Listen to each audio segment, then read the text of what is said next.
Tendance, mon ami. Chaque soir en ouverture de Smart Bourse, nous retrouvons Pauline Gratel qui vous apporte les infos clés du jour sur les marchés. Bonsoir Pauline. Bonsoir. Et c'est donc une séance sans véritable tendance, notamment pour les indices européens. Oui, le Stoxx 600 est autour de l'équilibre, tout comme le CAC 40 qui évolue autour de 7 900 points.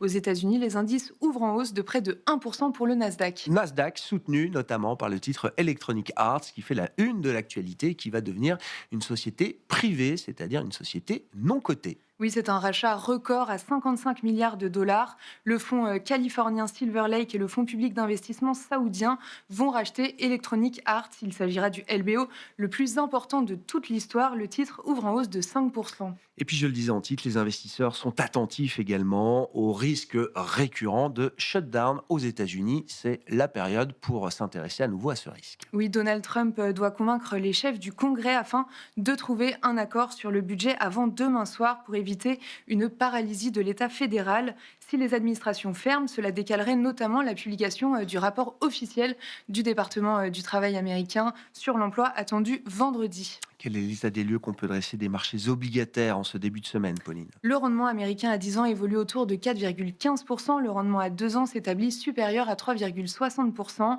En Europe, le rendement allemand à 10 ans est légèrement supérieur à 2,70%. Sur le marché d'échange, le dollar est stable et l'euro-dollar se traite autour de 1,1750. À noter aussi, l'once d'or poursuit son envolée et dépasse les 3 850 $. Ouais, à propos de matières premières, les prix du pétrole, eux, sont en baisse. Oui, après leur hausse de la semaine dernière, les prix baissent d'environ 2% pour le baril de Brent qui évolue sous 68 dollars. L'OPEP Plus pourrait à nouveau augmenter sa production en novembre. La prochaine réunion des membres est prévue dimanche prochain.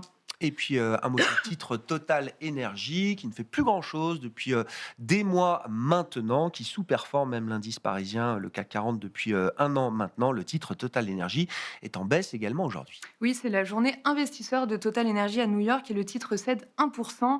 Le groupe annonce un programme d'économie de 7,5 milliards de dollars en 4 ans jusqu'à 2030 et prévoit des investissements en repli, mais confirme par ailleurs son objectif d'augmentation de production d'énergie. Et puis côté mid-cap à Paris, le titre Equasens plonge de 10% aujourd'hui. Oui, le titre est lanterne rouge du SRD aujourd'hui. L'éditeur de logiciels pour le secteur médical fait état de résultats en progression et confirme également ses prévisions de croissance pour le second semestre. Mais le ratio de rentabilité est en repli sur le premier semestre. Quel sera le programme de demain sur les marchés pour les investisseurs, Pauline? Les investisseurs prendront connaissance demain des premières estimations d'inflation pour septembre en France et en Allemagne. On regardera aussi la seconde estimation du PIB britannique du deuxième trimestre. Avant le rapport sur l'emploi américain vendredi, on attend l'enquête Jolts du mois d'août.